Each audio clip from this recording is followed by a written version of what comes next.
வணக்கம். செல்வகுமாரின் அதிகாலை வானிலை ஆய்வறிக்கை. அதிகாரப்பூர்வ வானிலை அறிக்கைக்கு இந்திய வானிலை ஆராய்ச்சித்துறை அறிக்கையை பார்க்கவும்.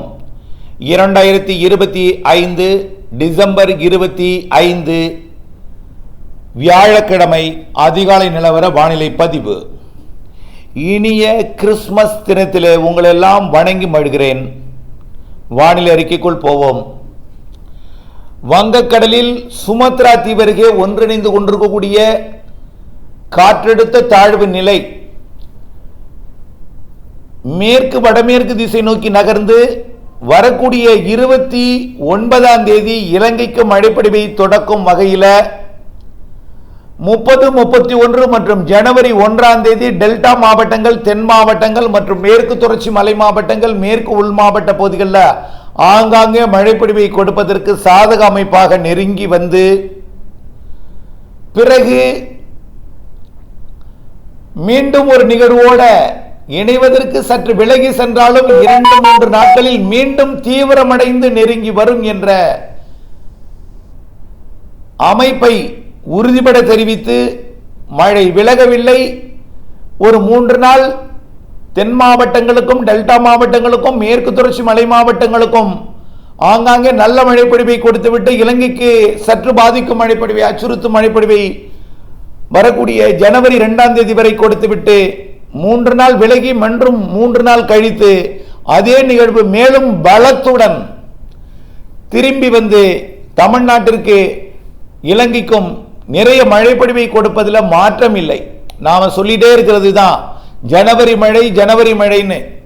இப்படி சில நேரங்களில் ஒரு சில பிரச்சனைகள் ஏற்படும். ஆனால் நல்லா புரிஞ்சுக்கணும், முதல்ல வந்த நிகழ்வு கொஞ்சம் வீக்காக தான் இருக்கணும். ஏறும் என்று எதிர்பார்த்தோம், ஏற முடியாமல் குளிர் எதிர்த்தது. இருந்தாலும் கடலோர மழைப்பொழிவை கொடுத்தது. இறுதி நிகழ்வு முற்றிலும் ஏறல, இலங்கைக்கு மட்டும் மழைப்பொழிவை கொடுத்து விலகியது. இருந்தாலும் இந்த மாத இறுதி கிறிஸ்துமஸ் பிறகுன்னு சொல்லிட்டே இருந்தோம். அதையும் நாம் என்ன சொல்லிட்டு இருந்தோம், 1 நாள் 2 நாள் லேட்டா வந்தாலும் மாத இறுதியில் வரும் என்று சொன்னோம். இப்ப எதுவும் வரவில்லை என்று சொல்லவில்லை, வருகிறது. அதை நீங்கள் பொறுமை காத்து அதை எதிர்நோக்க வேண்டும். இப்ப இந்த தகவலை சொல்லும் பொழுது ஒரு பாதி பேருக்கு மேல ஏற்கனவே கடந்த வாரம் 15 நாட்களுக்கு முன்பெல்லாம் மழை வேணும்னு சொன்னவங்களுக்கு இப்ப மழை வேண்டாம். ஏன்னா அறுவடை, பனிக்கடலை விதைத்திருக்கிறார்கள், அவர்களுக்கும் கடும் அச்ச உணர்வை ஏற்படுத்துது. கொண்டக்கடலை அறுவடை, மக்காச்சோள அறுவடை இருக்கிறது. இப்போ நெல் பூர்த்து கொண்டிருக்கிறது. நெல் பூ வந்தால், மழை பெய்தால் பூ கொட்டிவிடும், அதுல மகசூல் இழப்பு ஏற்படும் என்ற அச்சம். இது ஒரு புறம் இருக்க, வேதாரண்யம், மயிலாடுதுறை, அதாவது நாகப்பட்டினம், மயிலாடுதுறை மாவட்டத்தில் ஏற்கனவே வெள்ளம் வந்த வெள்ள தண்ணீரை விடப்பட்டது. ஏன்னா வடியவிட வேண்டிய சூழ்நிலை ஏற்பட்டது. ஏன்னா மூழ்கி இருந்தது. அதை வடிய விட்டால் தான் பயிர் வளரும். இப்பொழுது பயிருக்கு தண்ணீர் இல்லை. ஆற்று பாசனம் இருக்கக்கூடிய இடத்துல இறைச்சிருவாங்க, உள்ளே இல்லை. இப்ப அந்த நேரத்தில் மழை எதிர்நோக்கி இருக்கிறார்கள் ஒரு பாதி பேரு மழை வேண்டாம் என்று சொல்லிக் கொண்டிருக்கிறார்கள். ஆனால் அவர்களே 15 தினங்களுக்கு முன்பு வேணும், குளம் நிரம்பவில்லை என்று கேட்டார்கள். நல்லா புரிஞ்சுக்கணும். நம்ம அப்பையிலிருந்து சொல்றது ஒன்றுதான், பருவமழை கிறிஸ்துமஸுக்கு பிறகு மாத இறுதி நாட்கள் எந்த மாற்றமும் சொல்லல. டிசம்பர் மாதம் 31ஆம் தேதி வரை வரக்கூடிய மழை அது வடகிழக்கு பருவமழை என்ற புள்ளி விவரத்தில் வரும். ஜனவரி 1 வடகிழக்கு பருவமழை தான் தொடரப்போகிறது. பிப்ரவரி மாதம் 15ஆம் தேதி வரை வடகிழக்கு பருவமழை தொடரும். தமிழ்நாட்டை பொறுத்த வரைக்கும் ஜனவரி இறுதி வரை வடகிழக்கு பருவமழை தொடரும். அது புள்ளி விவரத்தில் குளிர்கால மழையாக வரும். ஆனால் பெய்வது வடகிழக்கு பருவமழை. பருவமழை பெய்ய வேண்டிய நேரத்தில் குளிர் வந்திருக்கிறது. குளிர் வீச போகிற நேரத்தில் குளிருடன் இணைந்த மழை பொழிவை கொடுக்க போகிறது. அதை முதல்ல புரிஞ்சுக்குங்க, நம்பிக்கையுடன் இருங்க. சார், ஏற்கனவே நம்பிக்கை சொல்லி இப்ப பொங்கல் வரைக்கும் மழையை கொண்டு போயிட்டீங்களே சார், ஒருத்தர் கேட்கிறார். பொங்கல் வரை கொண்டு போகவில்லை, முதல் வாரம் என்றுதான் சொல்லிக் கொண்டிருக்கிறோம். பொங்கலுக்கு ஒரு நிகழ்வு இருக்கு, பொங்கலுக்கு பிறகும் ஒரு நிகழ்வு இருக்குன்னு சொல்றோம். குளிர்காலம் மழைக்காலமாகும். ஆனால் மழைக்காலம்னா மழையாவே பெய்து இருக்காது. புரிதல் வேண்டும், ரொம்ப புரிதல் வேண்டும். நேற்றைக்கு கோபிச்செட்டிப்பாளையத்திலிருந்து ஒரு தகவல் வந்திருக்கு. என்னன்னா, வானிலை அறிக்கையில் நீங்கள் நிறைய பிழை செய்கிறீர்கள்னு. பிழை ஏதும் செய்யவில்லை. கோபிச்செட்டிப்பாளையம் மக்களுக்காக ஒரு அன்பான வேண்டுகோளை நான் நினைவுபடுத்த விரும்புகிறேன். பவானி சாகர் பல வருடங்களுக்கு முன்பு நிரம்பாமல் இருந்தது. அந்த பல வருடங்களுக்கு முன்பு பவானி சாகர் நிரம்பும்னு சொல்லி நாம ரூட்டையும் போட்டிருந்தோம். காளிங்கராயன் இவ்வளவு தண்ணி வரும், பவானி சாகர் இந்த தேதியில் நிரம்பும், உங்களுக்கு மஞ்சள் சாகுபடி இப்படி இருக்கும், உபரி நீர் காவிரிக்கு கூட போகும்னு நம்ம அறிக்கை கொடுத்திருந்தோம் பல வருஷங்களுக்கு முன்பெல்லாம். அன்றைக்கு கொடுத்த அறிக்கை தான் இன்றைக்கு வரைக்கும் பவானி சாகர் நிரம்பியே தான் இருக்கு. கோபிச்செட்டிப்பாளையம் தூக்கநாயக்கம்பாளையம்லாம் பவானி பாசன வாய்க்கால் ஆறு எப்பொழுதும் பெருக்கெடுக்கும். அங்கிருந்து மழை சரியாக நீங்கள் அறிக்கை கொடுத்ததில் மழை பெய்யவில்லை என்று நல்லா புரிஞ்சுக்கணும். கடந்த முறை ஈரோடு வடக்கு பெய்யாது என்று தான் சொல்லியிருந்தோம். கர்நாடக எல்லையோரம் குறைவாக பெய்யும் ஒதுக்கும் என்று தான் சொல்லியிருந்தோம். அடுத்த நிகழ்வு தான் உங்களுக்குன்னு சொல்லியிருந்தோம். அந்த அடுத்த நிகழ்வு கிறிஸ்துமஸுக்கு பிறகு மாத இறுதி நிகழ்வுன்னு சொன்னோம். இன்றைக்கு தான் கிறிஸ்துமஸே வந்திருக்கு. மாத இறுதினா ஒரு நாள் 2 நாள் லேட் ஆனாலும் மாத இறுதியில் மழை பெறும்னு சொன்னோம். ஆனால் அந்த மழைப்பொழிவும் கோபிச்செட்டிப்பாளையத்துக்கு எட்டாது. ஆனால் தென் மாவட்டங்களுக்கும் டெல்டா மாவட்டங்களுக்கும் மேற்கு தொடர்ச்சி மலை மாவட்டங்களுக்கும், காரணம் கர்நாடக எல்லையோர பகுதிகளுக்கு ஒரு நிகழ்வு எட்டணும்னா ஒரு வலுவாக வரும். அதற்காக மழை இல்லை என்று நாம் சொல்லவில்லை. இந்த மாத இறுதியில் வரக்கூடிய நிகழ்வு மீண்டும் சற்று விலகி கொஞ்சம் தீவிர பலத்தோட வருகிறது. வாய்ப்பு 1 அப்படின்னு ஒன்று போட்டிருக்கோம், வாய்ப்பு 2ன்னு போட்டிருக்கோம், வாய்ப்பு 3ன்னு போட்டிருக்கோம், வாய்ப்பு 4ன்னு போட்டிருக்கோம். சார், இது நாம இப்ப உள்ள மாதிரிகள் காட்டப்படுவது எதுக்கு வாய்ப்பு 1, 2, 3, 4ன்னு. இதுக்கு முன்பே நாம இந்த மாத இறுதியும் ஜனவரி மாதத்திலையும் பொங்கல் நேரத்திலையும் மழை இருக்குன்னு சொல்லி இருக்கிறோம். புரியுதுங்களா? இதற்கேற்ற திட்டங்களை நீங்கள் வகுத்துக் கொள்ளுங்கன்னு சொல்லி இருக்கிறோம். இடையில கொஞ்சம் இடைவெளி கொடுத்தாலும் சில பணி இடையூறுகள், இடைக்கால இடையூறுகள் வந்த பொழுது மழை இல்லை. அப்படி கூட 16, 17, 18 மழை பொழிவை கொடுத்தது. 18 போய் இலங்கையில 50 சென்டிமீட்டர் பெய்து மீண்டும் நிலச்சரிவை ஏற்படுத்தியதை நீங்கள் நினைவுபடுத்த விரும்புகிறேன். அப்பவும் டெல்டா மாவட்டங்கள், மேற்கு தொடர்ச்சி மலை மாவட்டங்கள், உடுமலைப்பேட்டையில் கூட 3 சென்டிமீட்டர் பெய்தது. தென் மாவட்டங்கள்ல பெய்தது. ஆனால் அந்த மழையும் ஒதுக்கி ஒதுக்கி ஆங்காங்கே தான் இருக்கும். கிறிஸ்துமஸுக்கு பிறகு மாத இறுதி நிகழ்வு அது கொஞ்சம் தீவிரமா இருக்குன்னு சொல்லியிருந்தோம். ஆனால் இப்பொழுது அது விலகி மீண்டும் தீவிரமடைந்து வருவது 5ஆம் தேதிக்கு மேல் ஜனவரி முதல் வாரத்தில். இதுல பாத்தீங்கன்னா 8ஆம் தேதி வாக்கில் சில நிகழ்வுகள்லாம் வச்சிருக்காங்க. இப்ப அவர்களுக்கு அச்சுறுத்தும். 8, 9 தேதிகளில் சில கூட்டங்கள்லாம் இருக்கு. இப்ப அவர்களுக்கு அச்சுறுத்தும். ஆகவே மழை வரும் என்று சொல்லும் பொழுது மழை தேவை என்பவர்களுக்கு செல்வகுமார் வாழ்க வளமுடன், வாழ்க வாழ்க வாழ்க என்று வாழ்த்துகிறீர்கள். அதே நேரத்தில் மழை வரும் என்று சொல்லி உங்களுக்கு அது பாதிப்பை ஏற்படுத்தினால் செல்வகுமார் ஒழிக என்று சொல்கிறீர்கள். ஆகவே இதை நாம் உள்ளதை தான் சொல்ல முடியும், வானிலையை கணித்து சொல்ல முடியும். இந்த அளவிற்கு வானிலையை கணிப்பதற்கு நான் தற்பெருமையாக சொல்லவில்லை.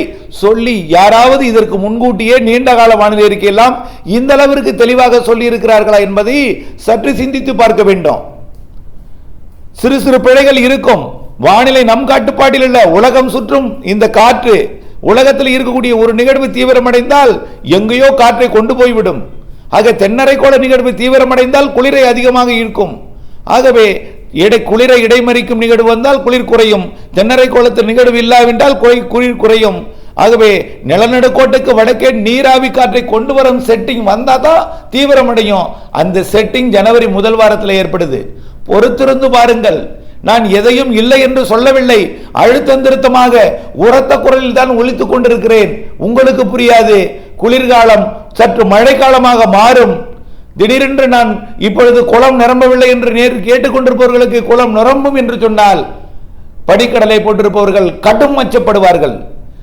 உங்களுக்கு புரிதலுக்காக சில வார்த்தைகளை சூசகமாகத்தான் சொல்ல முடியும். சில வார்த்தைகளை பயன்படுத்தாததற்கு தவிர்ப்பதற்கு காரணம், ஒரு பக்கம் மழை பெய்யும் என்று சொன்னால் அச்சப்படுகிறார்கள், ஒரு பக்கம் மழை இல்லை என்று சொன்னால் அச்சப்படுகிறார்கள். எதை சொல்ல என்று தெரியவில்லை. ஆக ஒட்டுமொத்தத்தில் என்ன சொல்ல, விவசாயிகளின் நலன் கருதி நான் உங்களிடம் சிக்கிக் கொண்டிருக்கிறேன் என்பதையும் நான் தெரியப்படுத்த விரும்புகிறேன். உங்களுக்கு புரியவில்லை. ஆகவே கண்டிப்பாக ஜனவரி முதல் வாரத்தில் படங்கள் காட்டியிருக்கிறார், அதை பார்த்து புரிஞ்சுக்கிங்க. இல்லாட்டியும் அப்போ ஒன்று வார்த்தைகள் புரியாவிட்டால் படங்களை பார்த்து புரிந்து கொள்ள வேண்டும், நிகழ்வுகளின் வருகையை பார்த்து புரிந்து கொள்ள வேண்டும். வார்த்தைகள்ல சில நேரங்களில் சில வார்த்தைகளை மாற்றி சொல்வதும் சில இடங்களில் சூசகமாக சொல்வதும் புரிந்து கொள்ள வேண்டும் நீங்கள். ஆகவே ஒரு சிலருக்கு மழை என்பது அச்சப்படுத்தும், ஒரு சிலருக்கு மழை தேவை என்பதனால மகிழ்ச்சி கொடுக்கும். நன்றாக புரிந்து கொள்ள வேண்டும். கண்டிப்பாக ஜனவரி முதல் வாரத்தில் வலிமையான நிகழ்வு மழை இருக்கிறது. அந்த படத்தை பார்த்து புரிந்து கொள்ளுங்கள் எந்த அளவிற்கு எட்டுகிறது, எந்த அளவிற்கு மழைப்பொழிவை கொடுக்கும் என்று. வாய்ப்பு 1 எப்படி மழைப்பொழிவை கொடுக்கும், வாய்ப்பு 2 எப்படி மழைப்பொழிவை கொடுக்கும், வாய்ப்பு 3 எப்படி மழைப்பொழிவை கொடுக்கும், வாய்ப்பு 4 எப்படி மழைப்பொழிவை கொடுக்கும்.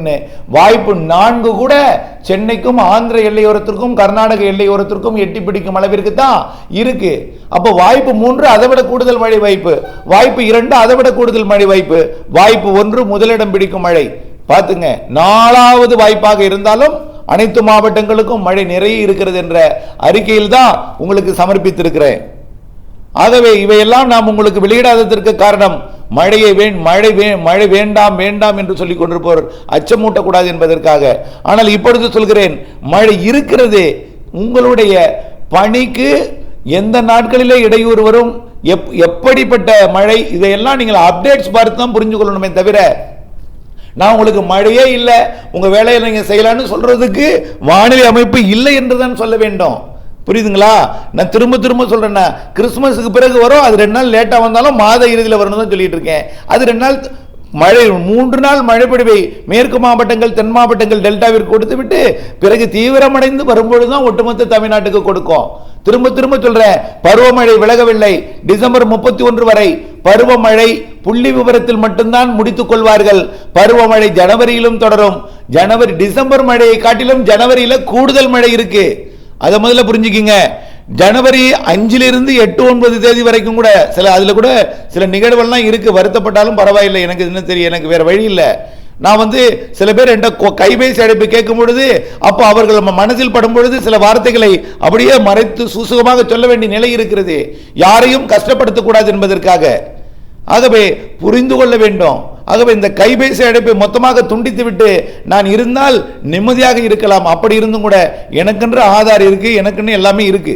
அப்ப எனக்குன்னு ஒரு கைபேசி இருக்கும் பொழுது எனக்கு ஒளிவு மறைவு ஒழிக்க மறைக்க தெரியாததுனால உங்கள்கிட்ட கொடுத்து பிற பிரச்சனைகளை சிக்கிக் கொள்கிறேன். ஆகவே புரிந்து கொள்ள வேண்டும்.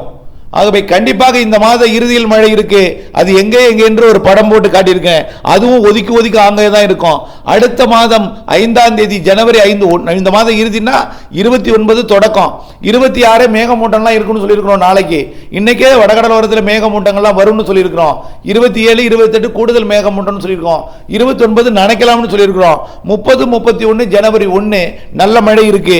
புத்தாண்டு பிறக்கும் பொழுதே மழை இருக்கு. சில மாவட்டங்களில் தென் மாவட்டங்கள்லையும் மேற்கு மாவட்டங்கள்லையும் உள் மாவட்டங்கள்லையும், அதாவது தென் உள் மாவட்டங்கள் மத்திய உள் மாவட்டங்கள்லையும். பிறகு 3 நாள் இடைவெளி விட்டு 5ஆம் தேதிக்கு மேல வருது. அது 9ஆம் தேதி வரை மழை இருக்கிறது. அதோட சேர்ந்து அடுத்த நிகழ்வு வந்து விடும்போது தான் தெரிகிறது பின்னாடியே.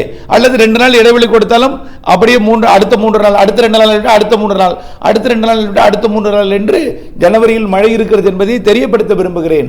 ஆக டிசம்பரில் வந்த குளிர் ஜனவரியில் இருக்காது. ஜனவரியில் ஒரு மழைக்காலமாக இருக்கும். மழைக்காலம்னா குளிர் இருக்காதுன்னு கேட்கக்கூடாது. குளிரும் இருக்கும், மழையும் இருக்கும். மழை பெய்ய குளிரும் தேவை. நீராவி காற்றை குளிர்விக்க குளிரும் வேண்டும் என்பதை புரிந்து கொள்ள வேண்டும். நிகழ்வு கடலில் இருக்கும் பொழுது, சுழன்று இருக்கும் பொழுது நிலநடுக்கோட்டு காற்றை ஈட்டினால் வெப்பமாக புழுக்கமாக இருக்கும். கிழக்கு காற்று ஏறும் பொழுது அரைகுறை கொஞ்சம் புழுக்கம் கொஞ்சம் குளிர் இருக்கும். வடதுருவ குளிர்காற்று மற்றும் வட இந்திய குளிர்காற்று வரும் பொழுது கடும் குளிர் இருக்கும். நிகழ்வு நெருங்கும் பொழுது நிலநடுக்கோட்டை இந்திய பெருங்கடல் காற்று நுழையும். அப்போது மழையாக மாறும். நெருங்க மேகமூட்டங்கள் உருவாகும். தொலைவில் இருந்து நிகழ்வு வந்து கொண்டிருக்கும் பொழுது குளிரை ஈர்த்து கொண்டிருக்கும். ஆக குளிர் இருக்கும், பிறகு குளிர் குறைய தொடங்கும், பிறகு குளிர் விலகும், பிறகு மழை வரும், பிறகு விலகி செல்லும் பொழுது மீண்டும் மழை தீவிரம் குறையும், பிறகு குளிர் வரும், பிறகு குளிர் குறையும், பிறகு மழை வரும். இப்படிப்பட்ட வானிலை ஜனவரி என்பதை நீங்கள் புரிந்து கொள்ள வேண்டும். ஆக குளிரும் மிதமான குளிரும், பிறகு மழையும் கனமழையும், பிறகு குளிரும், பிறகு மிதமான குளிரும், பிறகு மழையும், பிறகு கனமழையும் என்று மாறி மாறி இருக்கக்கூடிய வானிலை ஜனவரி என்பதை நீங்கள் புரிந்து கொள்ள வேண்டும். அப்டேட்ஸோடு இணைந்திருங்கள். புரிதல் வேண்டும், பொறுமை வேண்டும். அன்போடு வேண்டுகிறேன். விவசாயிகள் நலன் கருதி வார்த்தைகளை சொல்லும் பொழுது நீங்கள் புரிதல் ஒன்றும் அதை ஏற்றுக்கொண்டு பொறுமை காக்க அன்போடு கேட்டுக்கொள்கிறேன். நன்றி.